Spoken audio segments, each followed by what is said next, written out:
नमस्ते दोस्तों, बहुत बहुत स्वागत है आप सबका सरकारी परीक्षा के यूट्यूब चैनल पे। दोस्तों, इस वीडियो सीरीज में हम डिस्कस करते हैं करंट अफेयर्स को, जो खबरें हैं जो चल रही हैं और जो एग्जाम के लिए इंपॉर्टेंट है, बस उन खबरों को डिस्कस करते हैं। और उसमें भी जो खास खास पॉइंट है जो पढ़ना जरूरी है उसको डिस्कस करते हैं, और साथ ही साथ डिस्कस करते हैं उससे जुड़े कुछ स्टैटिक पॉइंट्स भी। तो उस वीडियो को अगर आप लास्ट तक देखेंगे तो काफी फायदेमंद रहेगा। नोट्स बनाते हुए चलेंगे, तो स्टार्ट करते हैं दोस्तों पहले खबर के साथ।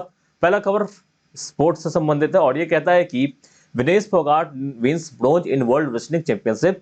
विनेश फोगाट जो है उन्होंने क्या किया, उन्होंने ब्रोंज जीता है वर्ल्ड रेसलिंग चैंपियनशिप में। भारत की बहुत ही शानदार खिलाड़ी रही हैं विनेश फोगाट, और वर्ल्ड रेसलिंग चैंपियनशिप में उन्होंने दूसरी बार जो है वो मेडल जीता है। तो पहली इंडियन वुमेन है जिन्होंने दूसरी बार ये मेडल जीता है वर्ल्ड रेसलिंग चैंपियनशिप का। कौन से वर्ग में जीता है? 53 किलोग्राम वर्ग में जीता है। ये जो इवेंट हुआ था इस साल का वर्ल्ड रेसलिंग चैंपियनशिप 2022 का, ये हुआ कहाँ था? ये हुआ था बेलग्रेड, सर्बिया में। और इन्होंने जी हराया वो बहुत ही शानदार खिलाड़ी रही हैं, उनका नाम है ईमा माल मैगडन। ये यूरोपियन चैंपियन रह चुकी हैं, ठीक है। तो एक बड़ी खिलाड़ी को हरा के उन्होंने यहाँ पे ब्रॉन्ज मेडल जीता है और बहुत ही फख्र की बात है। आगे बढ़ेंगे अब। तो अगला भी जो खबर है वो भी स्पोर्ट्स से संबंधित है। ये कहता है कि India beat Nepal 4-0 to clinch SAFF under 17 championship title जी। तो भारत ने नेपाल को हराया 4-0 से और CAFF अंडर 17 चैंपियनशिप का टाइटल जो है वो अपने नाम कर लिया। तो ये CAFF चैंपियनशिप होता क्या? फुटबॉल से संबंधित है। इसका फुल फॉर्म है साउथ एशियन फुटबॉल फेडरेशन। तो जी साउथ एशियन जो कंट्रीज हैं, इंडिया, पाकिस्तान, नेपाल, बांग्लादेश, श्रीलंका, इन जो कंट्रीज हैं इनके बीच का ये कंपटीशन था। इसमें फाइनल में भारत ने नेपाल को 4-0 से हरा दिया। 14 सितंबर को मैच खेला गया था। फाइनल हुआ था कहाँ पे? कोलंबो में, श्रीलंका में। भारत के कैप्टन कौन थे? वनाल पेक्का गुटी, और इन्होंने क्या हुआ, इन्हें most valuable player of the tournament का भी खिताब मिला है। अगर बात करें बेस्ट गोलकीपर की तो वो साहिल जो है उन्हें मिला है। साहिल भारत के गोलकीपर है, इन्हें बेस्ट गोलकीपर का अवार्ड मिला है। तो बहुत ही अच्छी खबर ये भी है। आगे बढ़ेंगे तो एक और खबर यहाँ पे है कि union cabinet approves inclusion of tribes of 5 state in ST category. तो भारत की जो केंद्र सरकार है, जो केंद्रीय कैबिनेट है, उसने क्या किया, उसने अप्रूव किया है 5 राज्यों के कुछ ट्राइब्स को इन्होंने अप्रूव किया है फॉर ST कैटेगरी, यानी कि शेड्यूल्ड ट्राइब कैटेगरी, अनुसूचित जनजाति में इन लोगों को शामिल किया गया है। इससे क्या होगा, इन जनजातियों को विशेष फायदा पहुंचाया जा सकेगा, और जो आरक्षण का लाभ होता है या अन्य तरह की सुविधाएं जो ST या SC के लिए स्कीम चलती है उनका इन्हें फायदा देखने को मिलेगा। तो ये देख सकते हैं कि और क्या क्या बात है, कौन कौन से स्टेट्स हैं। बेसिकली 5 स्टेट की बात की गई है। तो एक है छत्तीसगढ़, एक है हिमाचल प्रदेश, तमिलनाडु, कर्नाटका और उत्तर प्रदेश। ये 5 राज्य हैं। इन 5 राज्यों के कुछ ट्राइब्स को इसमें शामिल किया गया है। तो हिमाचल प्रदेश का कौन सा ट्राइब है? हाटी कम्युनिटी जो हिमाचल प्रदेश का, उसमें शामिल किया गया है। गोंड जो कम्युनिटी है और भंदोई कम्युनिटी है, कहाँ का? उत्तर प्रदेश का, उन्हें शामिल किया गया है इसमें। अगर बात करें तमिलनाडु की, तमिलनाडु की 2 ट्राइब्स है, नड़ीकोडन और कुडकी वकड़न, इन्हें भी इसमें शामिल किया गया है। बेटा कुडबू जो ट्राइब है वो कर्नाटका का है, जिसे इसमें शामिल किया गया है। और 12 जो कास्ट, 12 कम्युनिटीज जो है छत्तीसगढ़ के, उन्हें भी इसमें शामिल किया गया है। तो ST जो होता है वो संविधान के अनुसार होता है। और कौन से आर्टिकल में इसका वर्णन है? तो आर्टिकल 342 में जो है वो संविधान के ST कैटेगरी का वर्णन किया गया है। ओके, तो याद रखेंगे, ये भी पूछा जा सकता है। आगे बढ़ जाते हैं। अब अगली और खबर है, ये भी स्पोर्ट्स से संबंधित है, और ये सब खबर कहता है कि फॉर्मर पाकिस्तानी अंपायर जो थे असद रऊफ, उनका निधन हो गया है 66 वर्ष की उम्र में। इनकी बात करें तो इनके पहला ODI जिसमें इन्होंने अंपायर की थी वो 2000 वर्ष में खेला गया था, यानी कि सन 2000 में राउफ ने अपने अंपायरिंग कैरियर की शुरुआत की थी एक वनडे इंटरनेशनल से। पहला टेस्ट मैच की जो अंपायरिंग इन्हें मिली थी, ये मिली थी 2005 में। 2006 में इन्हें ICC एलिट पैनल का मेंबर बना दिया गया था। ICC एलिट पैनल बेसिकली एक एलिट क्लास जो अंपायर, जो अच्छे अंपायर्स का एक ग्रुप होता है जिन्हें ICC मानती है, उनका एक ग्रुप होता है। सो उसमें ICC के एलिट पैनल में इन्हें शामिल किया गया था, अरशद रऊफ को। इन्होंने फर्स्ट क्लास मैचेस भी खेले, इन्होंने 71 फर्स्ट क्लास मैच खेले हैं। 34 और 23 रन इन्होंने बनाए थे जो ये फर्स्ट क्लास खेलते थे, और 40 लिस्ट ए मैच भी ये खेल चुके हैं। पूर्व क्रिकेटर भी रह चुके हैं फर्स्ट क्लास क्रिकेट के, और साथ ही साथ ये एक जाने माने एम्पायर भी रह चुके हैं। इनका निधन हो गया है 66 वर्ष की आयु में। कहाँ से है ये है पाकिस्तान से। आगे बढ़ते हैं। मैगलिंडा एंडरसन, ये काफ़ी फेमस नाम है क्योंकि ये स्वीडन की पीएम है और इसी स्वीडन की पहली महिला पीएम है। इन्होंने अब करना पड़ गया अब रिजाइन, क्यों? क्योंकि ये चुनाव हार चुकी हैं। 176 जो सीटें थी वो इनके विपक्ष को मिली है, 173 सीट जो है वो इन्हें मिली है। ओके, तो ये सेंट्रल लेफ्टिस्ट कोलिजन में बना के चलती थी, यानी कि जो सेंट्रल आइडियोलॉजी होता है, लेफ्ट आइडियोलॉजी की जो पार्टियां होती हैं उनके साथ मिला के उन्होंने ये अपनी सरकार जो उन्होंने ये चुनाव लड़ा था। और जो राइट विंग ब्लॉक है वो ये चुनाव जीत गया। जो दक्षिणपंथी जो पार्टियां थी वो ये चुनाव जीत गई हैं, जिसमें स्वीडन डेमोक्रेट्स नाम के एक सबसे पॉपुलर कंपनी ये जो थी पॉलिटिकल पार्टी थी। तो मैगलिंडा एंडरसन नाम याद रखेंगे क्योंकि स्वीडन की पहली महिला प्राइम मिनिस्टर थी, चर्चा में थी, तो इनसे जुड़े हुए सवाल पूछे जा सकते हैं। अगर बात करें 15 सितंबर, तो 15 सितंबर तो एक इंजीनियर्स डे होता है। क्यों? क्योंकि उस दिन मनाया जाता है सर एम विश्वेश्वरैया जी का बर्थडे, और बहुत ही फेमस इंजीनियर थे, भारत रत्न रह चुके थे। एक दूसरा जो इम्पोर्टेंस है वो 15 सितंबर का वो है कि 15 सितंबर को ही मनाया जाता है इंटरनेशनल डे ऑफ डेमोक्रेसी। ठीक है, क्या मनाया जाता है? International day of democracy.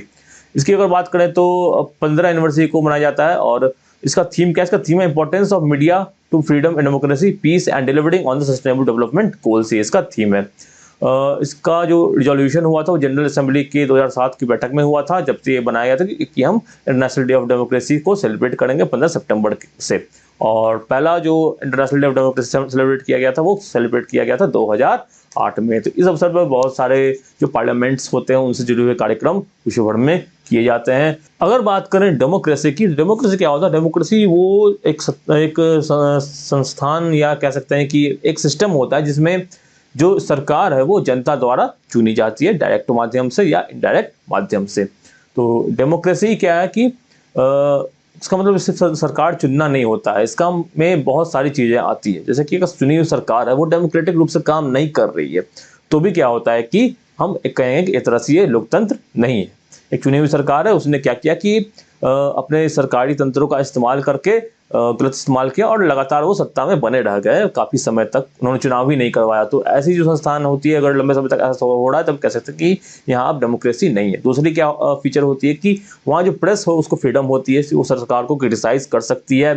साथ ही साथ जो जनता होती है उसके पास ये भी अधिकार होता है कि जो इलेक्शन हो वो फ्री एंड फेयर हो और सबके लिए हो, बिना किसी भेदभाव के। ऐसा नहीं कि जो चुनाव जो वोटिंग का अधिकार है वो किस पर्टिकुलर ग्रुप को ही दिया जाए, वोटिंग अधिकार सबके लिए होना चाहिए। तो ये सब कुछ फीचर्स हैं डेमोक्रेसी के। तो इन्हीं जो फीचर्स उनको बहाल करने के लिए विश्व भर में इसके बारे में अवेयरनेस पैदा करने के लिए इंटरनेशनल डे ऑफ डेमोक्रेसी को मनाया जाता है। तो आगे बढ़ते हैं दोस्तों। तो मिलिट्री एक्सरसाइज कौन सा होने वाला है? जिमेक्स 2022। ये इंडिया और जापान के बीच में एक नेवल ड्रिल एक्सरसाइज है। ये बे ऑफ बंगाल में कंडक्ट किया जाएगा। जापान में 2012 में पहली बार ये कंडक्ट किया गया था, तो अब कह सकते हैं 2022 आ चुका है। तो इसकी 10वीं एनिवर्सरी, यानी कि जिमिक्स की जो है वो जो पहला जिमिक्स हुआ था उस अब तक ये 10वीं एनिवर्सरी इसकी मनाई जा रही है। Japan maritime self defence forces ship जो है वो एडमिरल हिताड़ा तोशिकुई जो जापान के हैं उनके द्वारा जो जापान से जो दल इसमें शामिल हुआ है, तो उसके हेड है admiral Hidata Toshikui, commander Scott Florida 4। Okay, Bharat की तरफ से एडमिरल संजय भल्ला जो है वो क्या कर रहे हैं? वो फ्लैग ऑफिसर हैं, इसके कमांडिंग ईस्टर्न फ्लीट को वो कमांड कर रहे हैं। ठीक है, तो उसके अलावा जो भारत की तरफ से सायद्री, कावेत्री और कदमामत, ये जो काफ़ी जो अच्छी सबमरीन्स हैं, ये सब जो भारत की नेवी की वार्षिप का हिस्सा हैं, वो सब जो है वो इस नेवल एक्सरसाइज में हिस्सा लेने वाली हैं। ओके, तो ये नेवल एक्सरसाइज 2 फेज में कंडक्ट हो रहा है। एक तो हो रहा है कि सी में जो एक्सरसाइज होती है, सी में जो नेवल एक्सरसाइजेज होती हैं समुद्र में या पनडुब्बियों के थ्रू, ये तो होगा है। दूसरा कि जो हार्बर होती है, जो यहाँ पे जो बंदरगाह होता है, तो वहाँ पे किस तरह की व्यवस्था युद्ध के समय हमें मेंटेन करना पड़ता है, तो उसके लिए जो ट्रेनिंग है वो विशाखापट्टनम में हो रहा है। ओके, तो 2 फेज में यह ट्रेनिंग हो रहा है। नाम क्या है? जिमिक्स 2022। और एक और खास बात यहाँ पे कि भारत और जापान के बीच डिप्लोमेटिक टाइज के 70 वर्ष हो चुके हैं, तो उस हिसाब से भी जो ड्रिल है वो काफ़ी खास हो जाता है। आप कमेंट सेक्शन में बताएं कि जापान के प्रधानमंत्री का नाम क्या है, तो कमेंट सेक्शन में बताएं, इसके बारे में पढ़ के बताएं, क्योंकि ये एग्जाम में भी पूछा जा सकता है। इसी के साथ दोस्तों आगे बढ़ते हैं। अब अगला जो खबर है उस पर आगे बढ़ते हैं। अगली खबर क्या है? अगली खबर कहती है कि दार्जिलिंग जू इज बेस्ट इन कंट्री। तो दार्जिलिंग को जो है एक तरह से बेस्ट जू का जो सबसे अच्छा चिड़ियाघर है उसका जो एक खिताब दार्जिलिंग के चिड़ियाघर को दिया गया है। तो ये जो अवार्ड है, जो खिताब इसे किसने दिया है? ये दिया है बेसिकली सेंट्रल जू अथॉरिटी जो कि जिसकी मीटिंग हुई थी भुवनेश्वर में 14 सितंबर को, और उसमें डिसाइड किया गया कि जो दार्जिलिंग का Padmaja Naidu Himalayan zoological park है वो क्या किया जाएगा, उसे अब बेस्ट जू माना जा रहा है, जो कि है दार्जिलिंग में 2000 मीटर की हाइट पर यह स्थित है। और एक बहुत ही बेहतर एग्जांपल है कि कैप्टिव ब्रीडिंग, जो एनिमल्स की जो ब्रीडिंग होती है वो अच्छे तरीके से किस तरह से वहाँ पे कैरिड आउट की जाती है। ये जो सेंट्रल जो अथॉरिटी ने इसको बेस्ट अवार्ड दिया तो कितने पैरामीटर्स पर जज किया गया था।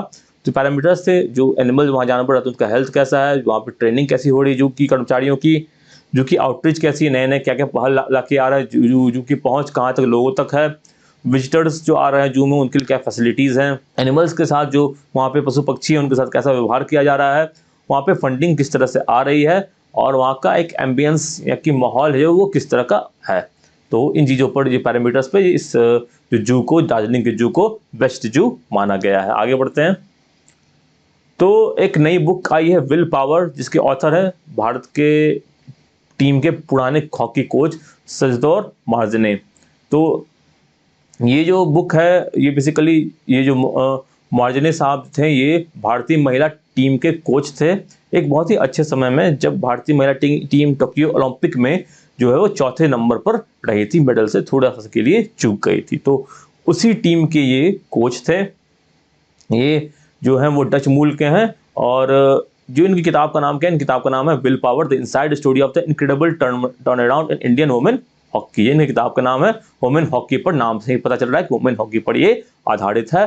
जो ये कोच रहे थे वुमेन हॉकी के, उस दिनों पे जो चीज़ें हुई थी उस पर ही आधारित है। ये मेल टीम के भी कोच रह चुके हैं 2017 में, और ये जो बुक है वो पब्लिश की गई किसके द्वारा, ये पब्लिश की गई है हार्पर कॉलिनस पब्लिशर्स के द्वारा। ठीक है, इंपॉर्टेंट बुक है, पूछा जा सकता है इसके बारे में। तो अब इसी के साथ बढ़ते हैं अगले खबर पर। अगला खबर जो है वो कहता है कि ECI रिलीजेस BLO ई पत्रिका। ECI यानी कि भारत का निर्वाचन आयोग, चुनाव आयोग है, उसने BLO ई पत्रिका को जारी किया गया है, उसने जारी किया है। और इस एक जो मीटिंग हुई थी उसमें 350 BLO थे, वो वीडियो कॉन्फ्रेंसिंग के माध्यम से जुड़े हुए थे। मीटिंग हुई थी नई दिल्ली में। जो ई पत्रिका जो RD वाली 2 महीने में एक बार आएगी, यानी कि 2 महीने में एक बार जो पत्रिका आएगी उसमें क्या क्या सब्जेक्ट रहेंगे, तो EVM VPAT वगैरह पे जो ट्रेनिंग उसकी बात की जाएगी, IT एप्लीकेशंस किस तरह के आ रहे हैं, रिविजन्स 7 रिविजन्स, पोलिंग बूथ पर क्या एक्टिविटीज़ होती हैं, पोस्टल बैलेट की फैसिलिटी पे एसेसिबल इलेक्शंस किस तरह से किया जाए, इन चीज़ों पर यहाँ पे जिस मैगजीन में वो चर्चा की जाएगी। इलेक्शन कमीशन की बात करेंगे तो इसकी स्टैब्लिशमेंट कब हुई थी, इसकी स्थापना हुई दोस्तों 25 जनवरी 2050 को, सॉरी 25 जनवरी 1950 हो गई, 2050 लिखा गया, हाँ 25 जनवरी 1950 की स्थापना हुई थी। और 25 जनवरी को ही जो है वो हम नेशनल वोटर्स डे के रूप में सेलिब्रेट करते हैं। अगर बात करें ECI माने कि भारत के मुख्य चुनाव आयुक्त कौन है, अभी मुख्य चुनाव आयुक्त हैं श्री राजीव कुमार। और जो इलेक्शन कमीशन ऑफ इंडिया है वो कौन से आर्टिकल के अंतर्गत होता है, इसका आर्टिकल है article 324। Article 324 defines about election commission of India. तो दोस्तों ये तो थे कुछ इंपॉर्टेंट जो खबर थे आज के। अब आज की खबर आपसे आपने क्या क्या सीखा है ये थोड़ा सा देख लेते हैं MCQs के माध्यम से। तो मैं चाहूँगा वीडियो को पॉज करें और इन MCQs को सॉल्व करने की कोशिश करें। तो अब इसकी जवाब तो मैं दूंगा ही, पर आप पहले एक बार खुद ट्राई कर लें। तो पहला सवाल क्या कहता है कि, पहला सवाल कहता है कि बेटा कुर्बा समुदाय को सितंबर 2022 में अनुसूचित जनजाति का दर्जा मिला है, जनजाति किस राज्य से संबंधित है। ऑप्शन है कर्नाटक, तमिलनाडु, छत्तीसगढ़ या डी हिमाचल प्रदेश। तो इसका सही उत्तर क्या है, इसका सही उत्तर ऑप्शन नंबर 1 कर्नाटक जी। तो कर्नाटक का ही बेटा कुर्बा है जिसे अब हाल में क्या किया गया है कि अनुसूचित जनजाति का दर्जा मिला है। इसके अलावा तमिलनाडु, छत्तीसगढ़, हिमाचल प्रदेश के राज्य से भी कुछ ट्राइब्स को ये दर्जा मिला है, जिसकी चर्चा हमने अभी भी की भी है। दूसरा सवाल कहता है कि नौसेना का द्विपक्षीय अभ्यास जिमेक्स 2022 किस समुद्र महासागर में हुआ है। तो ऑप्शन क्या है, बंगाल की खाड़ी, अरब सागर, जापान का सागर या उत्तरी प्रशांत महासागर। किसके बीच हुआ है, भारत और जापान के बीच ये हो रहा है, और ये कहाँ पे हो रहा है इस वर्ष, यानी 2022 में बंगाल की खाड़ी में हो रहा है।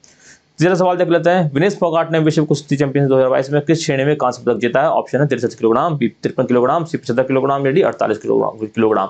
याद रखेंगे इसका सही उत्तर होगा 53 किलोग्राम। 53 किलोग्राम वर्ग में ही विनेश फोगाट ने कुश्ती विश्व चैंपियनशिप में जो है वो कांस्य पदक जीता है। तो ये थे दोस्तों आज के ये कुछ इंपॉर्टेंट करंट अफेयर्स और उनसे जुड़े 3 इंपॉर्टेंट जो है वो MCQs। तो आशा करता हूँ आपको वीडियो पसंद आया होगा। वीडियो पसंद आया तो क्या करें, इसे लाइक कर दें, आप शेयर करें दोस्तों के साथ, आप कमेंट में लिखें आप और किस तरह के वीडियोस देखना चाहते हैं। साथ ही साथ सरकारी परीक्षा को सब्सक्राइब करना ना भूलें, बेल आइकन दबाना तो बिल्कुल ना भूलें। इससे क्या होगा, जो भी इंपॉर्टेंट अपडेट्स आएगी सरकारी परीक्षा पे किसी भी एग्जाम की नोटिफिकेशन या अन्य इन्फॉर्मेशन वो आपको तुरंत प्राप्त हो जाएगी। साथ ही साथ जो इस तरह की वीडियोस आएंगी, वीडियो सीरीज आएंगी, उसकी भी इन्फॉर्मेशन आपको मिलती रहेंगी।